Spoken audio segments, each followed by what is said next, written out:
18학번 홍승환 CHW23 발표 시작하겠습니다. 목차는 이 순서대로 되어 있습니다. 저희는 경제원론 수업 때 거시경제에 대해 배웠는데요. 그중 한 국가의 경제지표를 나타내는 GDP에 대해서 배웠습니다.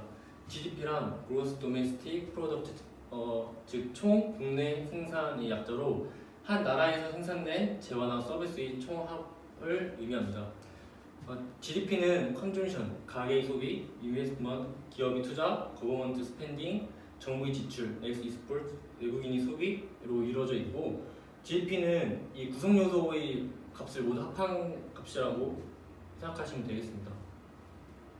그 다음으로는 명목 GDP, 그리고 실제 GDP가 무엇인지, 그리고 우리나라의 GDP가 어떠한 양상을 띠며 변화했는지에 대해 발표하겠습니다.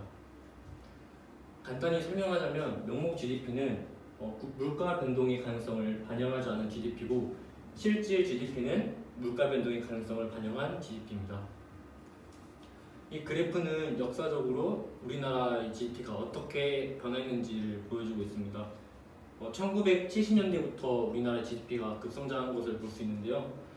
또한 1998년 그리고 여기 2008년 그 1998년 IMF 사태 그리고 2008년 금융 위기 사태를 그 영향을 반영하는 것으로 보입니다.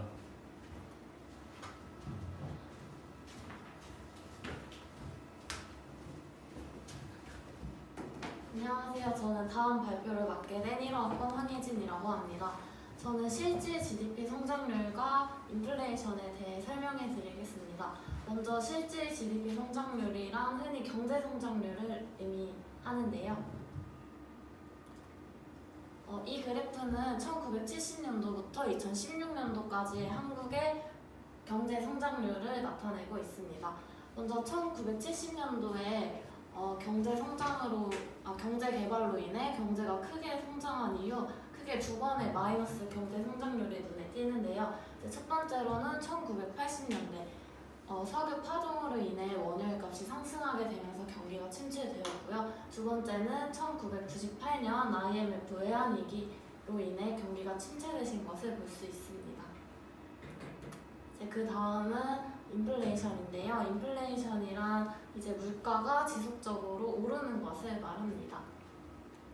한국의 물가 상승률은 이제 1970년대의 경제 성장과 1980년대의 석유 파동으로 인해 물가가 많이 상승되었다가 이제 그 이후에는 이제 적은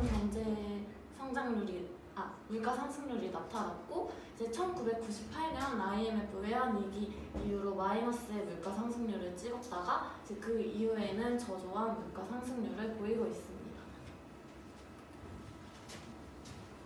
안녕하세요. 1호학번 김혜림입니다. 다음으로 주가 지표와 채권에 대해 설명하겠습니다. 우선 우리나라의 대표적인 주가 지표라고 할 수 있는 코스피와 코스닥 지수의 연도별 평균을 구해보았습니다.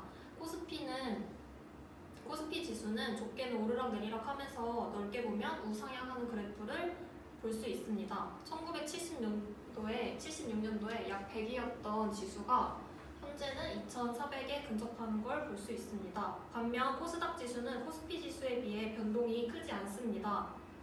코스피에 보통 대기업이 상장해 있고 코스닥에는 중소기업들이 상장해 있는데 대기업 위주의 성장 형태를 보이는 우리나라의 경제를 잘 보여줍니다. 다음으로 채권 총 발행액입니다. 한국이 급속히 성장함에 따라 우상향하는 모습을 보입니다. 2008년 글로벌 위기 당시 급속히 가팔라졌다가 둔화했지만 2012년에는 점차 회복하면서 확대되는 모습을 볼 수 있습니다. 채권이 많이 팔린다는 것은 곧 투자자들이 한국의 채권에서 수익을 볼 수 있다고 판단하고 투자한 것이기 때문에 절대적인 채권 발행액 역시 투자자들의 한국 경제에 대한 주관적인 판단이 들어갈 수밖에 없습니다. 안녕하세요. 18학번 오유진입니다. 다음으로는 부동산 지수에 대해서 알아보도록 하겠습니다. 많은 사람들이 재테크 방법으로 부동산이나 주식 투자를 생각하고 있을 텐데요. 그것에 초점을 맞춰서 여러분들께 부동산 가격 지수에 대해서 설명을 해드리도록 하겠습니다. 우선 부동산 가격 지수 자체에 대해서만 설명을 드리자면 앞서 보았던 GDP와 같은 그래프처럼 우상향하는 곡선의 형태를 띠고 있습니다. 이 부동산 가격 지수 그래프를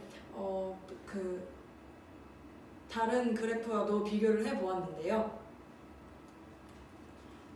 부동산 가격 지수는 1986년부터 2017년까지 봤을 때에 약 80 정도의 상승률을 보입니다. 다음으로 주가 지수와도 비교를 해봤는데 같은 연도에 대해서 2150이라는 비교할 수 없는 숫자의 차이를 보이고 있습니다. 이를 통해 알 수 있는 것은 부동산보다는 주식시장이 더욱더 많이 상승한다는 것을 알 수 있겠습니다. 물론 기존 연도를 어디에 두느냐에 따라서 값은 달라질 수 있겠지만요. 네, 또 물가 상승률과도 비교를 해보았는데요. 부동산 가격 지수는 대체로 우상향하는 반면에 물가 상승률은 특정 기간에 확 상승한 것 빼고는 별다른 상승 수치를 보이지가 않습니다. 이를 통해서 물가 상승률 대비 집값이 현저하게 많이 오르고 있다는 것을 또한 알 수 있습니다. 안녕하세요. 1학번 윤기세입니다. 지금까지 저희 국내 경제 주요 지표를 살펴봤는데요. 이제 저희가 주관적으로 판단한 중요한 지표를 한번 살펴보겠습니다. 자, 저희가 지금까지 발표를 하면서 GDP, 코스피 지수 등을 보면서 성장했다고 계속 강조를 드렸는데 항상 밝은 빛 뒤에는 어두운 그림자가 있는 거 보이죠? 그래서 저희는 국가의 채무는 얼마나 되는지 한번 살펴보겠습니다. 자, 보시면 국내 총생산과 국가 채무가 같이 들어있는 그래프를 보시겠는데요. 여기서 저희는 두 가지 포인트를 잡고 가겠습니다. 첫 번째로는 이 두 그래프 간의 간격이 점차 벌어지는데 이는 국가 채무의 증가 속도가 국내 총생산의 증가 속도보다 더딘다고 말씀드릴 수 있겠습니다. 하지만 이 그래프가 긍정적인 면만을 보여주느냐? 그건 아닙니다. 여기 1997년에 보시면은 국내 총생산은 약 500조인데 반해 국가 채무가 100조 되어서 둘이 비율을 따져보면은 국가 채무가 국내 총생산에 비해 한 20%밖에 되지 않는데 2017년에는 국내 총생산이 1700조 그리고 국가 채무가 약 700조 되어서 비율로 따져보면 39%로 19% 더 늘었다고 볼 수 있겠습니다. 여기는 이제 GDP 대비 국가 채무의 비율을 더 자세하게 수치상으로 나타내는 히스토그램을 보실 수 있는데 중요한 것은 여기 2002년도부터 이렇게 가파르게 오르고 있는데 이것은 카드 대란 사태와도 연관이 있습니다. 1995년쯤부터 우리 정부는 이제 국내 소비자들의 카드 사용을 장려하기 위해서 많은 규제를 풀었는데 그에 따라 카드를 소비자들이 무분별하게 사용하게 되어서 이제 그것을 정부가 어느 정도 빚을 탕감해 주다 보니까 그 과정에서 국가 채무가 늘은 것으로 판단됩니다. 다음으로 금리를 설명드리겠습니다. 이제 1980년대부터 이제 저희가 급속한 성장을 하게 되면서 이제 고성장을 하게 되면서 성장을 하려면 투자가 필요한데 투자를 하려면 자금이 필요합니다. 그래서 자금의 수요가 늘어남에 따라서 금리가 고금리였고 명목으로 평균상으로 한 14%, 13% 정도 되었고 실질 금리는 평균적으로 약 8, 9% 정도 되었습니다. 그런데 이제 IMF 사태가 일어나면서 저성장 국면으로 접어들게 되었고 명목 금리는 평균적으로 약 4, 3%, 실질 금리는 평균적으로 약 2%에서 1% 정도로 낮아졌습니다. 자, 이제 지금까지 저희가 한국의 주요 경제 지표를 살펴봤는데 어떠셨나요? 이제 저희가 해당 연도의 지표를 이제 매년 체크하는 것도 중요하지만 이제 연도별로 거시적으로 지표를 체크하는 것도 굉장히 중요하다고 생각합니다. 감사합니다.